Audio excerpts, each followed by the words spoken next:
कुछ भी नहीं बताएगी तो आई क्यों मेरे पास? अरे इस गूंगी लड़की को निकालो यहां से कोई। ये घर गर्भवतियों के लिए नहीं है,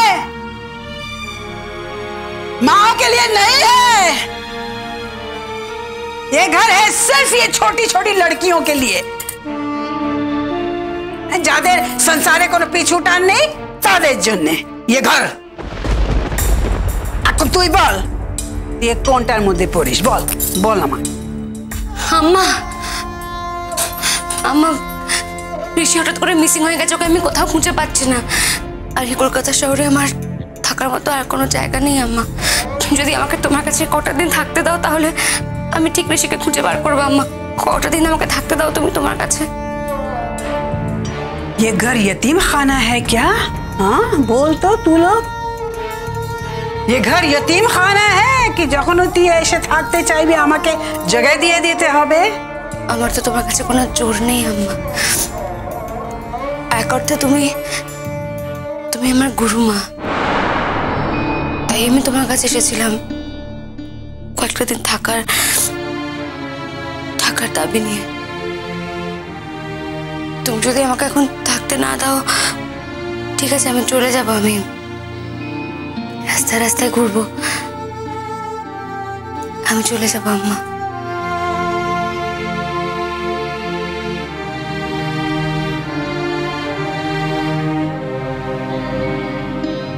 बस बस ठीक है, कोई बात नहीं।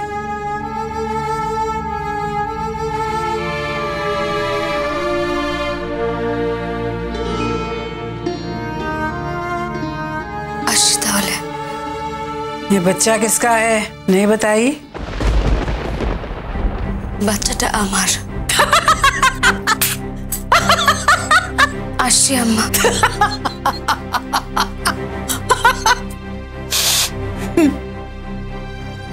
आज के रातेर मतो ओके एखाने थेके जेते बोल।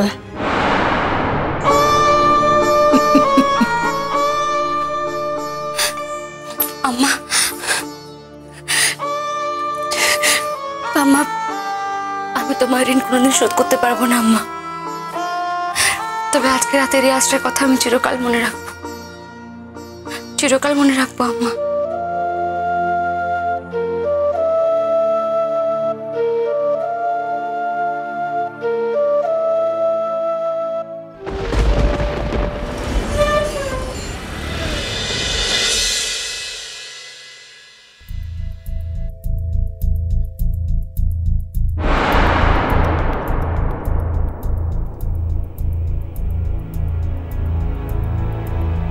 জামাই তুমি এত দেরি করে এলে যে মিতুল বকে বকে আমাকে খাইয়ে দিল। মিতুল কিন্তু তোমার জন্য অপেক্ষা করে আছে। হ্যাঁ আমার বৌমাও কিন্তু এখনো পর্যন্ত খায়নি। সে কি এখন অলমোস্ট 4টে বাজে, কি ব্যাপার মিতুল তুমি লাঞ্চ করনি কেন? তুমি ফেললে একসঙ্গে খাবো তাই। এটা কোনো কথা হলো? আমার তো ফিরতে আরো দেরি হতে পারতো, তুমি খাবে না? তোমার দেরি খাওয়ার কথা তো ছিল না আয়ুষ। তুমি তো বলে গিয়েছিলে যে তুমি 2 ঘন্টার মধ্যে ফিরে আসবে। 2 ঘন্টায় কাজটা শেষ হয়নি। যে কাজে গিয়েছিলে সে কাজটা হয়েছে আয়ুষ? না ম্যাম, হয়নি। গাড়ি নিয়ে গোটা কলকাতা শহরটা চষে ফেলেছি প্রায়। গলি থেকে রাজপথ কিচ্ছু বাকি রাখেনি। কোথাও পাইনি তুতুলকে। ঋষিদের বাড়ির নিচে দারোয়ানকেও পর্যন্ত জিজ্ঞেস করেছি, সেখানেও যায়নি। তোমার কি একটা নতুন ছবির ব্যাপারে কোথায় যাওয়ার কথা ছিল না? হ্যাঁ সেরকম। ওমা, তাহলে সেটা হলো না কেন বাবা? যেতে দেরি হয়ে গেল নাকি? হ্যাঁ একটু দেরি তো হয়েছিল, ঠিক সময় গেলে হয়তো কাজটা হয়ে যেত। আয়ুষ তুমি তো বাইরে গাড়ি নিয়ে বেরিয়েছিলে, রাস্তায় যাওয়ার পথে তুতুলকে কোথাও দেখলে?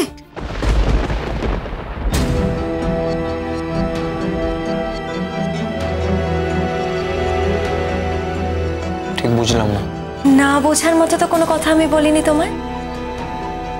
আমি তোমায় জিজ্ঞাসা করছি যে তুমি তো গাড়ি নিয়েই বাইরে গিয়েছিলে, যাওয়ার পথে তুতুলকে কি রাস্তায় তুমি কোথাও দেখতে পেয়েছো?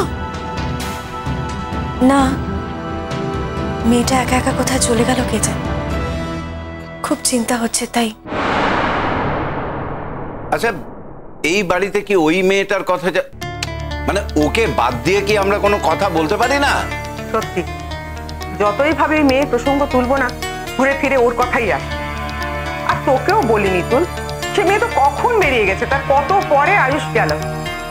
ওর সাথে দেখা হয়েছে কথা তোর মাথায় আসে কি করে? না ইমরানি, আয়ুষ অনেক দেরিতে বেরোয়নি। তুতুল চলে যাওয়ার কিছুক্ষণের মধ্যেই আয়ুষ বেরিয়ে গেছে। আর এইটুকু সময়ের মধ্যে মেয়েটার কত দূরে যেতে পারে বলো?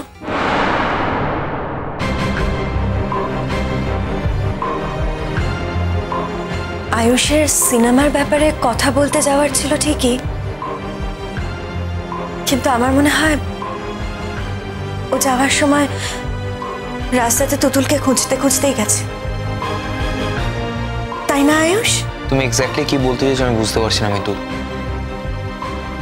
বুঝতে না পারার মতো কঠিন কথা তো আমি কিছুই বলিনি আয়ুষ। আমি তোমায় কি বলতে চাইছি তুমি খুব ভালো করেই বুঝতে পেরেছো। হ্যাঁ, এবার তুমি উত্তর দেবে কি দেবে না সেটা অবশ্য তোমার ব্যাপার। আচ্ছা আচ্ছা ঠিক আছে, হয়েছে। অনেক বেলা হয়ে গেছে, এখন বরং খেয়ে নাও, আমি খাবারটা গরম করে আনি। কেমন? বলছিলাম এত অবেলা আর ভাত টাত দেবেন না প্লিজ। সে কি কথা আয়ুষ, তোমার জন্য আমার মেয়েটাও যে না খেয়ে বসে আছে বাবা। না, সে তো ওকে আমি না খেয়ে থাকতে বলি, ও তো খেয়ে নিতেই পারতো। তুমি বলবে তবে ও না খেয়ে বসে থাকবে, তেমন মেয়ে আমি মানুষ করিনি আয়ুষ।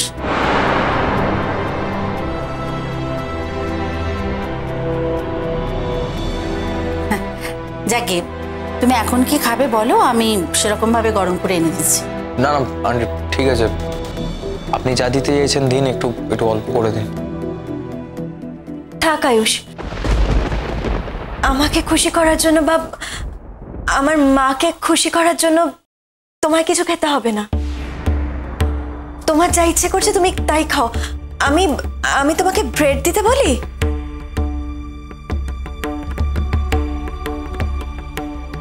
বললাম তো আমি ভাতই খাবো, তুমি একটা জিনিসকে এত স্ট্রেচ করছো কেন মিতুল?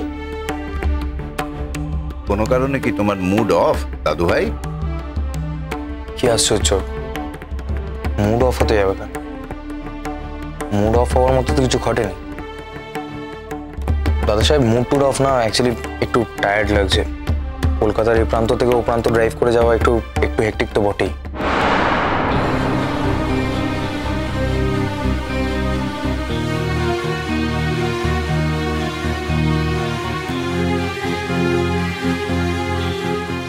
কলকাতার এই প্রান্ত থেকে ও প্রান্ত ড্রাইভ করেছো মানে?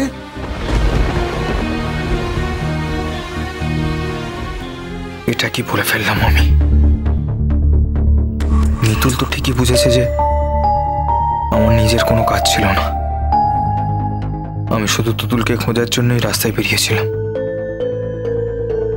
না না বাবা, আসলে ও বোধহয় বলতে চেয়েছে যে আমাদের বাড়ি থেকে ওর কাজের জায়গাটা, ও স্টুডিওটা তো পুরো উল্টো দিকে, তো এখান থেকে ওখানে মানে এই প্রান্ত থেকে ও প্রান্ত ওকে ড্রাইভ করে যেতে হয়েছে, সেটাই ও বলতে চেয়েছে।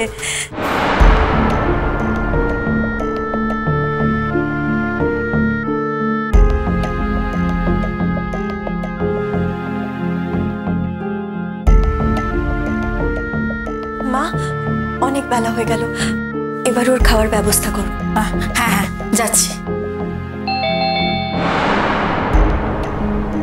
অসময়ে আবার কে এলো? আমি দেখছি বাবা।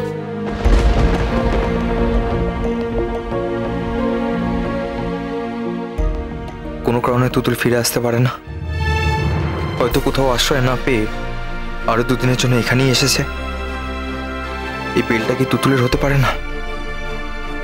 হে কৃষ্ণজি, তুমি তো জানো ওকে খুঁজতেই আমি এই 5-6 ঘন্টা কলকাতা শহরটাকে উথাল পাতাল করে দিয়েছি। তুমি তো জানো মুখে আমি ওকে যাই বলি না কেন, মনে মনে আমি ওকে কতটা আমার মনে করি আজও। চোখের তারা